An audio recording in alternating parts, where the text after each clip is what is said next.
మన ప్రభు అయినటువంటి యేసుక్రీస్తు యొక్క దివ్యనామములో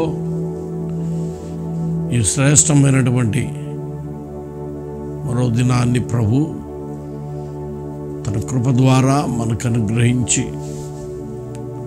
ప్రభునామాన్ని స్తుతించుటకు, ఆయనలో ఆనందించుటకు,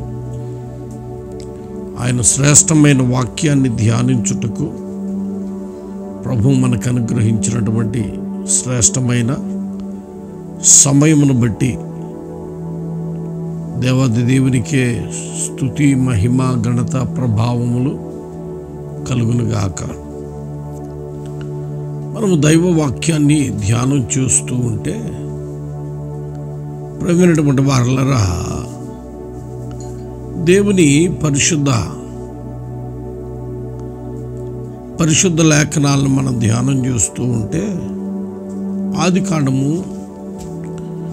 దయచేసి 16వ అధ్యాయము 1-2 వాక్యాలను మనం ధ్యానం చేస్తుంటే అక్కడ రాయబడిన విశేషమైన మాట ఏమిటంటే, అబ్రాము భార్య అయిన శారాయి అతనికి పిల్లలు కనలేదు. ఆమెకు హాగరును ఐగుప్తురాలైన దాసియుండెను.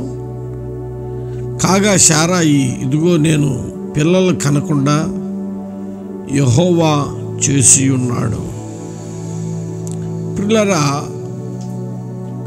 శారా అంటుంది, దేవుడు నన్ను పిల్లలు కనకుండా చేసి ఉన్నాడు అంటుంది. దేవుడు తన ప్రజలను ఆశీర్వదించు దేవుడు, తన ప్రజలను దీవించు దేవుడు, తన ప్రజల యంద ఆయనకి ప్రీతి కలిగినటువంటి వాడు, తన ప్రజలను ఉన్నత స్థితిలో నిలవబెట్టువాడు. ఎందుకు శారా విషయంలో దేవుడు పిల్లల విషయంలో కొంత ఆలస్యం జరిగిన మాట వాస్తవమే. దానిని బట్టి శారాయి అంటుంది, దేవుడు చేశాడు నన్ను పిల్లలు కనివ్వకుండా అని. దేవుని ఉద్దేశం ఏమిటి? ఆమె పిల్లల కనకూడదనే ఉద్దేశం కలిగి ఉన్నాడా అంటే లేదే. వాక్యాన్ని మనం ధ్యానం చేస్తూ ఉంటే దైవ గ్రంథములో నుండి ఆదికాండం 12వ అధ్యాయములో 2వ వాక్యములో దేవుడు అంటున్నటువంటి మంచి మాటను మనం ధ్యానం చేస్తుంటే, దేవుడు పిలిచినప్పుడే అబ్రహాముతో అంటున్నాడు. మొదటి వాక్యం నుంచి చూద్దాం. 12వ అధ్యాయము 1-2 వాక్యాలు మనం ధ్యానం చేస్తుంటే, యెహోవా, నీవు లేచి నీ దేశము నుండి, నీ బంధువుల యొద్ద నుండి, నీ తండ్రి ఇంటి నుండి బయలుదేరి నేను నీకు చూపించు దేశమునకు వెళ్ళుము. నిన్ను గొప్ప జనముగా చేసి నిన్ను ఆశీర్వదించి నీ నామమును గొప్ప చేయుదును. నీవు ఆశీర్వాదముగా ఉందువు అంటున్నాడు. దేవుడు అంటున్న మంచి మాట ఏమిటంటే, నిన్ను గొప్ప జనముగా చేస్తాను అంటున్నాడు. పిలిచినప్పుడే దేవుడే, పిలిచిన మొదటి దినమనే, అబ్రహామును పిలిచిన మొదటి దినమనే ప్రేమైనటువంటి వారలారా, దేవుడు అబ్రహాముతో వాగ్దానం చేస్తున్నాడు, నిన్ను గొప్ప జనముగా చేస్తాను అంటున్నాడు. గొప్ప జనముగా చేస్తానని వాగ్దానం చేసిన దేవుడు శారాకి పిల్లల్ని కనకుండా చేస్తాడా? వాక్యము సెలవిస్తుంది. ప్రేమైనటువంటి వారలారా, వాగ్దానం చేసిన దేవుడు నమ్మదగిన దేవుడు. కానీ శారా అంటుంది, నన్ను దేవుడు పిల్లల్ని కననివ్వకుండా చేశాడు అంటుంది. ఇంకొక స్థలంలో కూడా మనం వాక్యాన్ని ధ్యానం చేస్తుంటే ఆ 15వ అధ్యాయము, ప్రేమైనటువంటి వారలారా, ఆ 15వ అధ్యాయము 2-3 వాక్యాలను ధ్యానం చేస్తూ ఉంటే అక్కడ అందుకు అబ్రాము, ప్రభు అయిన యెహోవా నాకేమి ఇచ్చినానేమి, నేను సంతానము లేని వాడనైపోచున్నాను. దమస్కు ఎలియాజరే నా ఇంటి ఆస్తి కర్తయ్యను కదా. మరియు అబ్రాము, ఇదిగో నీవు నాకు సంతానం ఇయ్యలేదు గనుక నా పరివారములో ఒకడు నాకు వారసుడగుడని చెప్పగా, యెహోవా వాక్యము అతని యొద్దకు వచ్చి, ఇతడు నీకు వారసుడు కాడు, నీ గర్భవాసమున పుట్టబోచున్నవాడు నీకు వారసుడని చెప్పాను. దేవుడు ప్రారంభము నుండి బహుతేటగా చెబుతున్నాడు, నీకు వారసుడు, నీకు వారసుడు, నీ గర్భవాసమున నిన్ను బహుజనముగా మారుస్తాను అని శ్రేష్ఠుడైన దేవుడు వాగ్దానం చేస్తూనే ఉన్నాడు. కానీ శారా ప్రేమైనటువంటి వారలారా ఏముంటుంది అంటే, శారా ఏముంటుంది అంటే, దేవుడు నన్ను పిల్లలు కననివ్వకుండా చేశాడు అంటే దేవుని మీద ఈమె అపవాదిస్తుంది. దేవుని మీద ఈమె ప్రేమైనటువంటి వారలారా నింద వేస్తూ ఉంది. నేనంటాను, ప్రతిదానికి సమయం ఉందంట. వాక్యం సెలవిస్తుంది, ప్రసంగికర్త అదే మాట అంటున్నాడు, ప్రతిదానికి సమయం ఉంది, పుట్టుటకును చచ్చుటకును. బైబిల్ చెబుతుంది ఆ మాట. పుట్టుటకు సమయం ఉంది, చచ్చుటకు సమయం ఉంది, ప్రతిదానికి సమయం ఉంది. మనం తొందరపడినంత మాత్రాన ఏది జరగదు. ప్రతిదీ తన సమయమును బట్టే మన జీవితంలో దయగలిగిన దేవుడు సంపూర్ణముగా నెరవేర్చగలిగిన వాడు. మన జీవితాలలో ఆయన చేసేటటువంటి కార్యం కొరకు మనం ఏం చేయాలంటే ఎదురు చూస్తూ కనిపెట్టుకుంటూ ఉండాలా. అందుకే కదా పేతురు భక్తుడు ఒక మంచి మాట రాస్తున్నాడు. ఏమని అంటే, ప్రేమైనటువంటి వారలారా, ఆ వాక్యాన్ని మనం ధ్యానం చేస్తుంటే అక్కడ రాయబడిన మంచి మాటని మనం ధ్యానం చేద్దామా? దయచేసి దేవుని పరిశుద్ధ గ్రంథములో నుండి పేతురు రాసిన మొదటి పత్రిక, పేతురు రాసినటువంటి మొదటి పత్రిక దయచేసి 5వ అధ్యాయములో ప్రేమైనటువంటి వారలారా, ఆయన రాయబడిన మంచి మాట ఏమిటంటే, తగిన సమయమందు ఆయన మిమ్మును హెచ్చించు వరకు. 6వ వాక్యం, దేవుడు తగిన సమయమందు మిమ్మును హెచ్చించున్నట్లు ఆయన బలిష్టమైన చేతి క్రింద దీన మనస్కులయుండుడి అంటున్నాడు. తగిన సమయం ఉంది, దానికి ఒక రైట్ టైం ఉంది. ఆ సమయం దాకా మనం ఏం చేయాలంటే దీన మనసుకు దేవుని కార్యం మన జీవితంలో జరుగునట్లుగా దీన మనస్కులై దైవ చిత్తానికి మనం లోబడినటువంటి వారిమై ఉండాలని వాక్యం బహుతేటగా సెలవిచ్చుచూ ఉన్నది. శారా తొందరపడిపోయింది.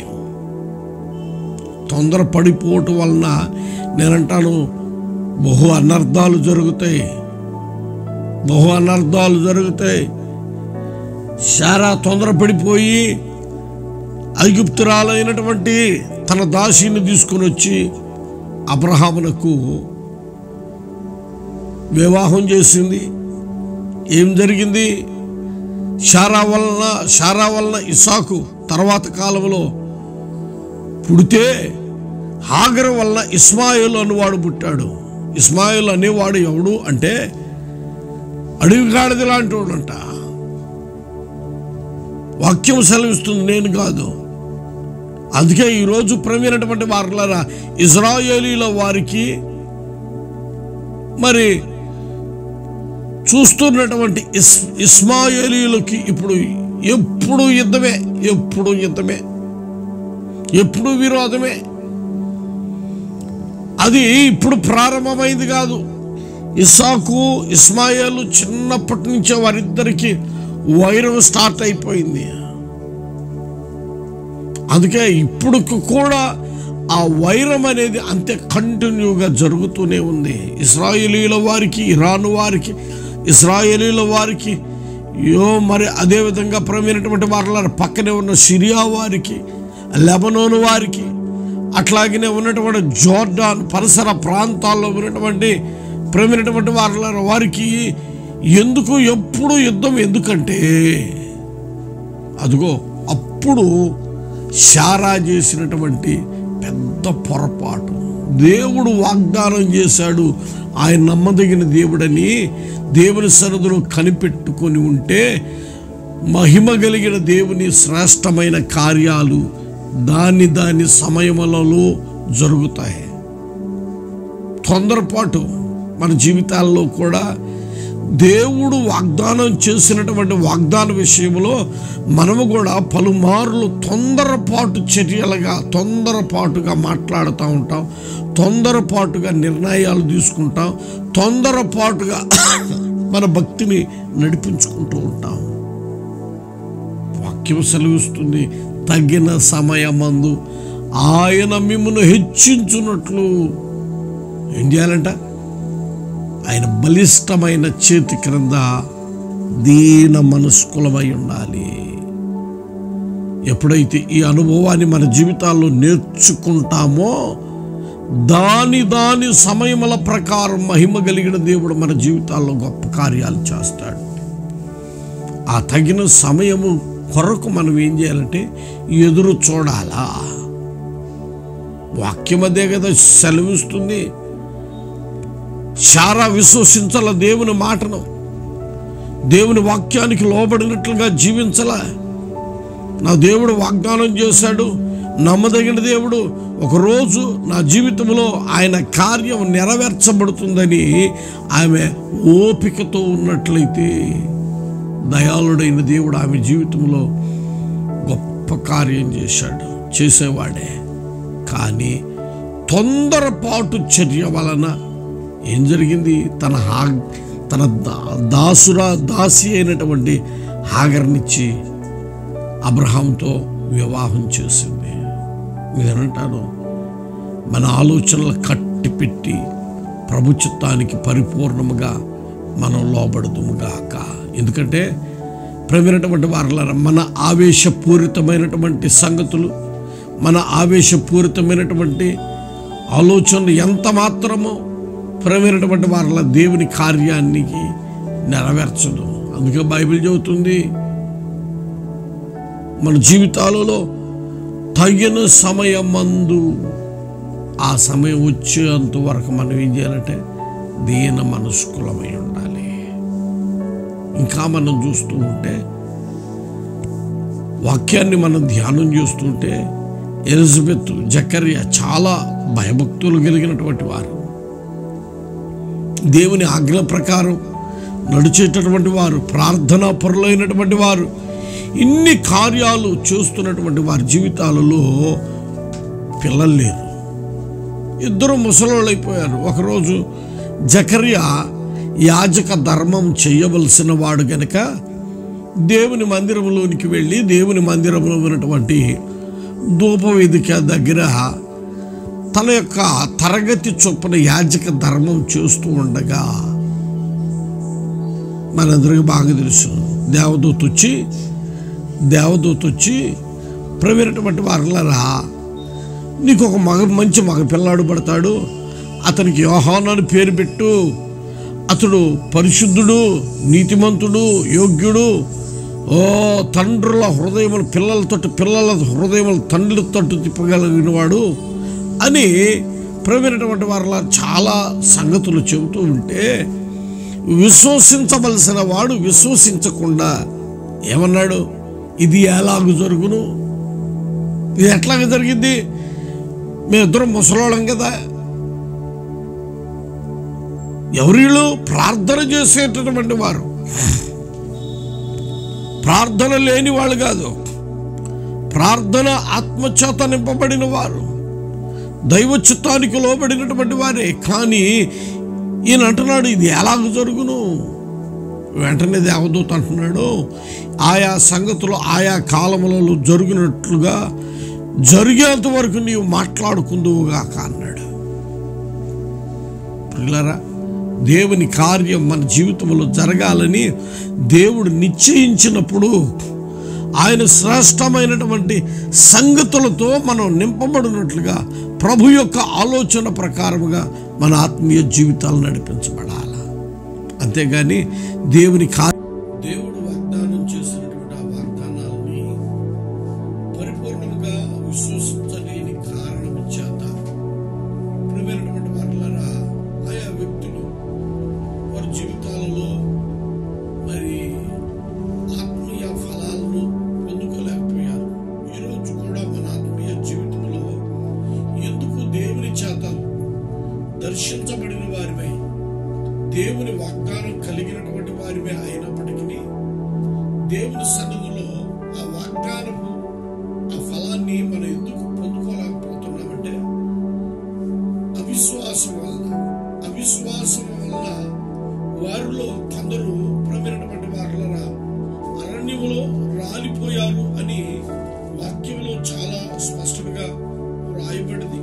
నిజమే, మన ఆత్మీయ జీవితంలో ఎన్నటనడికి మనం కలిగి ఉండవలసినటువంటి ఆ శ్రేష్టమైన అనుభవం ఏమిటి అంటే విశ్వాసం కలిగినటువంటి వారి వలె ప్రభు యొక్క పరిశుద్ధ పాదాల చెంత మనము ఆత్మ సంబంధమైన సంగతుల యందు స్థిరపరచబడినటువంటి వారిపై ఉండాలని దైవ వాక్యము సెలవించుచున్నది. నిజమే, ప్రమైనటువంటి దేవుని శ్రేష్టమైనటువంటి పిల్లలారా, యేసుక్రీస్తు వారు కూడా కొన్నిసార్లు యేసు ప్రభు వారి శిష్యులను ఉద్దేశించి ఆయన అంటున్నాడు, మీ అవిశ్వాసమును బాగు చేసేదను అంటున్నాడు. దైవ వాక్యాన్ని మనం ధ్యానం చేస్తుంటే ప్రియమైనటువంటి వారి అవిశ్వాసమునకు ఆయన ఆశ్చర్యపడను అని చూస్తున్నాం. మన జీవితంలో విశ్వాసాలు మనం చెప్పుకుంటున్నటువంటి మన జీవితాలలో దేవుని కార్యాలు చవి చూడవలసిన మన జీవితాలలో కొన్నిసార్లు అవిశ్వాసం వలన దేవుని యొక్క సన్నిధిలో పొందుకోవలసినటువంటి ఆ శ్రేష్టమైనటువంటి దేవునిలో పొందుకోలేకపోతున్నాం. అందుకే యేసుక్రీస్తు వారు కూడా తన శిష్యుల యొక్క అవిశ్వాసంలో చూచి ఆశ్చర్యపడిపోయాడు. ఈరోజు వాక్యాన్ని మనం ధ్యానం చేస్తూ ఉంటే విశ్వాసంతో నడిపించబడిన వారిపై విశ్వాసము ద్వారా మనం దేవుని కార్యాలను పొందుకున్నామండి. అంత మాత్రమే కాదు, దైవ వాక్యమును మనం ధ్యానం చేస్తుంటే ఇర్మియా గ్రంథము 3వ అధ్యాయము 22వ వాక్యమును మనం చూస్తుంటే ప్రభు అంటున్నాడు, మీ అవిశ్వాసమును నేను బాగు చేసేదను అంటున్నాడు. కనుక మనం అవిశ్వాసము చేత పడిపోకుండా ప్రేమైనటువంటి వారులరా దేవుని సన్నిధిలో దూరపరచబడకుండా విశ్వాసం కలిగిన వారిపై దైవ చిత్తానికి లోబడి ఆయన చేసేటటువంటి ప్రతి కార్యము విషయములో మనము ఆయన ఏదైనా తగిన సమయంలో ఆయన మన జీవితంలో చేస్తాడు కనుక, చేయుటకు ఆయన సమర్థుడు కనుక ఆయన చిత్తానికి మనం లోబడదామండి. ప్రేమైనటువంటి వారులారా, బైబిల్ చెబుతుంది అవిశ్వాసులు అగ్నిగుణంలోనికి వెళతారు అని. అంటే అవిశ్వాసపు అనుభవాలు మన జీవితాల్లో ఎంత మాత్రం కాకుండా దైవ చిత్తానికి మనం లోబడదాం. దేవుని యొక్క ఆలోచన ప్రకారం మన ఆత్మీయ జీవితాల్లో కట్టుకుందాం. తగిన సమయం ముందు ఆయన సన్నిధిలో వర్ధిల్లుదాం, ఫలప్రదంగా మార్చబడదాం. దేవుడి మాటలు మన కొరకు ఆశీర్వదించును గాక. ఆమేన్. ప్రార్థన చేసుకుందాం. దయగలిగిన మా తండ్రి, జీవాధిపతికి స్తోత్రం. మీ ప్రేమ కలిగినటువంటి బాహువులు ఈ ఉదయకాలంలో మీ పరిశుద్ధ పాదాలు చెందుకొస్తున్నాం. ఈ దినము ఆయన మీ వాక్యాన్ని ధ్యానించుటకు అయ్యా మీ సన్నిధిలో కృప దయచేసినందుకు స్తోత్రం. మీ వాక్యపు వెలుగులో మా భక్తిని, ఆత్మీయ జీవితాన్ని, విశ్వాస జీవితాన్ని అంతము వరకు కాపాడుకున్నట్లుగా మా యందు మీరు కృప దయచేయమని మీ సన్నిధిలో ప్రార్థిస్తున్నాం. ఎక్కడ విశ్వాస మార్గమును విడిచి తొలగిపోయినటువంటి వారుగా ఉండక మీ సన్నిధిలో మీ నిత్యత్వంలో ఆయన మీకు కనిపించినట్లుగా మా విశ్వాసమును కట్టండి అయ్యా, మా విశ్వాసాన్ని బాగు చేయండి అయ్యా. మీ సన్నిధిలో మీరు అక్కడ కొరకు సిద్ధపరచమని తండ్రి ప్రభా, మేమైతే శారావలే ప్రభా అయ్యా, మేమైతే